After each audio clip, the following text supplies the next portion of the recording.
नमस्कार, मैं हूं पवन त्यागी, राजनीतिक विश्लेषक। घुसपैठ हमारे देश के लिए एक बहुत बड़ी समस्या है और ये देश हमारे ही लिए नहीं, दुनिया में घुसपैठिए एक बहुत बड़ी समस्या होती है। लेकिन दुर्भाग्य की बात यह है कि भारत के अलावा दुनिया का कोई देश ऐसा नहीं होगा जो घुसपैठियों पर सख्त कार्रवाई ना करता हो। हमारे भारत में इन घुसपैठियों को यहां घुसपैठ कराने के लिए बाकायदा गिरोह एक्टिव होते हैं। फिर उसके बाद उनको यहां आने के बाद उनको बिजनेस में स्थापित करने के लिए उनके हेल्पर यहां तैयार होते हैं। फर्जी दस्तावेज करने वाले गिरोह एक्टिव होते हैं। राजनीतिक दल उनके लिए मानव अधिकारों की दुहाई देकर सुविधाएं लेने वाले एक्टिव होते हैं। और उसके बाद दुर्भाग्य से इस देश की न्यायपालिका वो भी उनके पक्ष में खड़ी होती दिखाई देती है। कई सारे एनजीओ उनके पक्ष में खड़े हो जाते हैं और इस बात से बिल्कुल इतर कि ये जो घुसपैठिए आए हैं बिना पासपोर्ट, बिना वीजा, अवैध, ये अपराधी हैं। इन अपराधियों को संरक्षण देना ये अपराध है। लेकिन इससे बेपरवाह इस देश का विपक्ष, वो एनजीओ चलाने वाले, वो जुडिशरी, सब उनके फेवर में दिखाई देते हैं, क्योंकि उनको शायद इसकी भयावह स्थिति नहीं पता कि ये जो घुसपैठिए हमारे देश में बांग्लादेश से और म्यांमार से आ रहे हैं, रोहिंग्या, ये देश की सुरक्षा के लिए भी खतरनाक हो सकते हैं। और इसलिए इस पर 2014 के पहले कोई चर्चा ही नहीं होता थी। 2014 के पहले केंद्र में कांग्रेस सरकार थी और उसके चलते हमने देखा है कि यदि बांग्लादेश से या म्यांमार से घुसपैठ करके पश्चिम बंगाल से उन्होंने एंट्री की, प्लानिंग के साथ पूरे भारत में किस तरह से वो फैलते चले गए, जनसंख्या बढ़ाते चले गए, यहां तक कि भारतीय मुसलमानों से उन्होंने संबंध स्थापित कर दिए, बेटियों की शादियां कर दी, बेटों की शादियां कर दी, ताकि उनको ट्रेस करना बिल्कुल नामुमकिन हो जाए। और जब ये मोदी सरकार सीएए और एनआरसी की बात करती है कि साहब हम 3 देशों के हिंदुओं को, जैन को, बुद्ध को, दलितों को मान्यता देंगे, यहां पर नागरिकता देंगे और एनआरसी लागू करेंगे, जो कि दुनिया के हर देश में एक रजिस्टर है, सिटीजन रजिस्टर, तो हम भी अपना लागू करेंगे, उसमें एंट्री करेंगे, तो देखेंगे हमारे देश में कितने लोग हमारे मूल रूप से यहां रहने वाले हैं और कौन लोग घुसपैठिए हैं। लेकिन हमने देखा कि जिस तरह से उस एनआरसी को लेकर बहुत सारे राजनीतिक दल सड़कों पे उतर गए और लोगों को सड़कों पे उतार दिया, कार्रवाई नहीं होने दी। जुडिशरी के लोग भी आगे उठे, कोई वकील ने पीआईएल डाल दी, कोई सुप्रीम कोर्ट पहुंच गया और अल्टीमेटली अभी तक देश में लागू नहीं होने दिया उसको। क्यों? अब अमित शाह, देश के गृह मंत्री, इस घुसपैठ को लेकर गंभीर हुए हैं और उन्होंने 2 नवंबर में इसको लेकर आईबी के अधिकारियों के साथ मिलकर के एक बैठक की। हाई लेवल इस बैठक में पूरे देश के जो राज्य हैं, उन राज्यों में क्या क्या घुसपैठियों की स्थिति है, इस पर चर्चा हुई। और चर्चा ही नहीं हुई तो अमित शाह ने सीधा सीधा इन आईबी के अफसरों को यह निर्देश दिया है कि ये जो घुसपैठिए हैं इन पर 3D एक्शन लिया जाए। अब इस 3D एक्शन की चर्चा हो रही है तो ये समझना जरूरी है 3D एक्शन आखिरकार है क्या। अमित शाह जी ने जो प्लान बनाया है कि ये जो देश के अंदर घुसपैठिए हैं, इनके ऊपर आईबी अधिकारियों को पुलिस के साथ मिलकर, लोकल राज्य की सरकारों के साथ मिलकर 3D एक्शन लेना है। तो 3D एक्शन में उन्होंने कहा सबसे पहला काम कि एजेंसियों को निर्देश दिया गया है कि जो भी राज्य हैं, सब राज्य में एक सर्वे किया जाए, देखा जाए कौन कौन घुसपैठिए हैं और कहां कहां किस रूप में रह रहे हैं, भेष बदल कर रह रहे हैं, नाम बदल कर रह रहे हैं और उन्होंने धर्म भी बदल दिया है, लेकिन उनका पता लगाना है। तो पहला काम है पहचान करो, फिर नंबर 2 उनको गिरफ्तार करो और तीसरा काम दिया है कि जब गिरफ्तार कर दिया तो इस भारत की जेलों में उनको रखने की आवश्यकता नहीं है। जिस भी देश के वो नागरिक थे और घुसपैठ करके हमारे भारत में आए थे, उसी देश में वापस भेजने का अरेंजमेंट करो। ये काम सरकार अपने लेवल पर करेगी। केंद्र सरकार से जो इस मामले में मदद चाहिए, एजेंसियों की मदद की जाएगी। लेकिन यह तय है कि एक भी घुसपैठिया भारत में छोड़ा नहीं जाएगा। जब से मोदी सरकार आई है 2014 से, तब से इस पर एक्शन प्लान शुरू हुआ।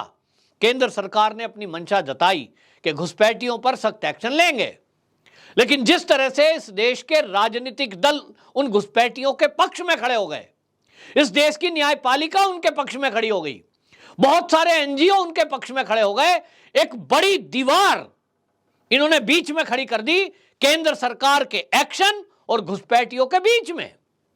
और जिसका नतीजा यह है कि आज ये घुसपैठिए हमारे देश के लिए बड़ी समस्या बने हुए हैं।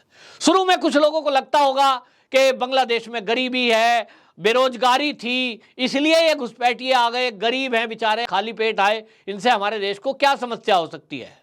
लेकिन आज ये जो रोहिंग्या, जो आप देखिए कि जिस देश के रहने वाले हैं उसके लिए भी समस्या बने, पाकिस्तान के लिए समस्या बने, अफगानिस्तान के लिए समस्या बने, वो भारत में आ जाएंगे तो कैसे समस्या नहीं बनेंगे, ये समझ से परे है। लेकिन हमारे देश की राजनीति देखिए कि यहां राजनीति जो है जाति और धर्म के आधार पर होती है। और इसीलिए कांग्रेस जो 65 साल इस देश में केंद्र में रही है, उसकी मानसिकता यह थी किसी भी तरह से इस देश का मुस्लिम वर्ग नाराज ना हो जाए। तो खुश कैसे होगा? वो खुश करने के लिए सारे काम करने पड़े तो करेंगे, बेशक देश का नुकसान कितना भी हो। मतलब कांग्रेस का एक एजेंडा तय था कि किसी भी कीमत में हमें सत्ता चाहिए, और इसी सोच ने देश के बंटवारे कराए, 2 टुकड़े हो गए, तीसरा टुकड़ा बांग्लादेश बन गया। ये सब वही सोच थी कि देश जाए भाड़ में, हमारे ऐशो आराम और हमारी जो गद्दी है इस पर खलल नहीं आनी चाहिए। और इस सोच ने इस तरह के कदम उठाए कि सरकार बन गई तो वक्फ बोर्ड को अरबों खरबों रुपए की जमीनें हड़पने का पूरी खुली छुट्टी दे दी, जहां चाहे कब्जा करो, सरकार कोई एक्शन नहीं लेगी। जितने चाहे आपको करना है अपने धर्म के प्रचार के लिए, आपको कानून में परिवर्तन करा देते हैं। मुस्लिम पर्सनल लॉ बना दिया, हिंदुओं के लिए बनाए हुए नियम खत्म, उनको कोई आजादी नहीं है। लेकिन मुस्लिम पर्सनल लॉ बनाकर केवल इसलिए कि मुसलमानों की वोट मिल जाए, यह मुसलमानों का भला करने की नीयत कांग्रेस की नहीं थी। अगर होती तो देश की आजादी के बाद से आज जो हालत भारत में मुसलमान वर्गों की है, सबसे ज्यादा अशिक्षा अगर कहीं है तो वो देश के मुसलमानों के अंदर, सबसे ज्यादा अगर बीमारियां हैं तो वो मुसलमानों के अंदर, सबसे ज्यादा अगर गरीबी है और बिना मकान के लोग रह रहे हैं तो वो मुस्लिम हैं।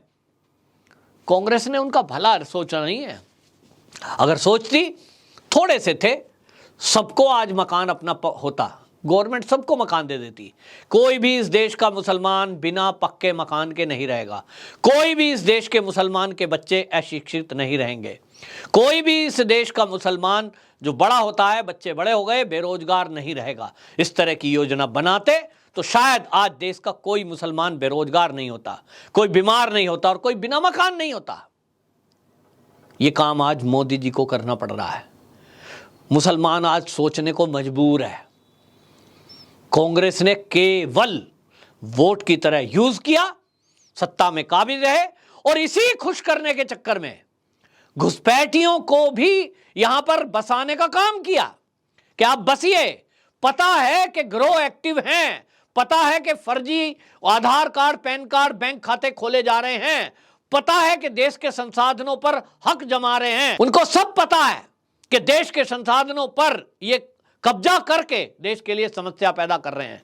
लेकिन आंख मूंद ली गई केवल इसलिए कि अगर इनके खिलाफ कोई एक्शन लिया तो मुस्लिम वर्ग नाराज हो जाएगा। दूसरा, कांग्रेस को एक फायदा दिखाई देता था, उसको यह लगता था कि मुस्लिम तो वोट उसकी है, बीजेपी को वोट तो देता नहीं मुसलमान, तो ये वोटर अपना बढ़ाओ ताकि भाजपा का वोट कम हो जाए और तुम सत्ता में काबिज रहो। उनके लिए किया कुछ नहीं, वोट बैंक की तरह यूज किया, और इसीलिए ये समस्या बढ़ती गई, बढ़ते बढ़ते आज वो नासूर बन गई है। तो अब इसका ऑपरेशन जरूरी है। लेकिन आज समस्या समझिए, बहुत सारे बांग्लादेशी घुसपैठिए और रोहिंग्या ऐसे हैं जिसका खुलासा अभी पिछले दिनों यूपी की पुलिस ने भी किया कि मेरठ में ऐसा एक परिवार पकड़ा गया कि उन्होंने लड़कियों की शादी कर दी तो जिस परिवार में शादी करी है वो पुरखों से यहां रहते आए हैं, तीसरी पीढ़ी चौथी पीढ़ी उनकी भारत में रह रही है यहाँ। तो वो कहते हैं हम तो देश की आज़ादी के पहले से रहते आए हैं और इसलिए आज वो हमारे परिवार की बहू है। कैसे पता लगाओगे आप? क्या तरीका है एजेंसियों के पास? और यही सोची समझी रणनीति के तहत टाइम लिया जा रहा है कि जितना टाइम बीतता जाएगा ये जितने घुसपैठिए हैं ये यहाँ एडजस्ट होते जाएंगे। जो बच्चे छोटे हैं वो जवान होते जाएंगे, फिर वो जवान हो जाएंगे तो कहीं नौकरी पाएंगे, कहीं शादी करेंगे, कुल मिलाकर यहाँ इस समाज में घुल मिल जाएंगे, जिनको खोज पाना रेत में सुई खोजने के बराबर है। आज स्थिति इतनी भयंकर है कि अमित शाह जी ने जो आईबी अधिकारियों को सूचना दी है कि इस पर तुरंत एक्शन लेने की जरूरत है। और इसके लिए आपको बता दूं, जो यूपी और बिहार में मुस्लिम आबादी जिस तेजी से बढ़ी है, सीमावर्ती एरिया में जो बॉर्डर एरिया लगता है, नेपाल से लगता हुआ बॉर्डर हो, पाकिस्तान से लगता हुआ बॉर्डर हो, चाहे चीन का निकटवर्ती क्षेत्र हो, असम में, इस तरह की डेमोग्राफी चेंज करने के लिए और देश के लिए सुरक्षा को खतरा पैदा करने के लिए प्लानिंग के साथ ये घुसपैठिए रोहिंग्यास झुग्गी बना करके रहते हैं। ट्रेनों के ऊपर आज हमला होता है। आप देखें तेजस, वंदे भारत एक्सप्रेस जो ये ट्रेन चल रही है, इनके ऊपर पथराव किए गए और पत्थर मारने वाले 10-10, 12-12 साल के बच्चे हैं। तो वो बच्चे नहीं हैं, उनका ब्रेन वॉश करके तैयार करने वाले उनके पीछे उनके माँ बाप और ग्रोह हैं, जो उन बच्चों को आगे करके उनसे अपराध करवा रहे हैं। और उनको अपराध के बदले क्या दिया जा रहा है? नशा।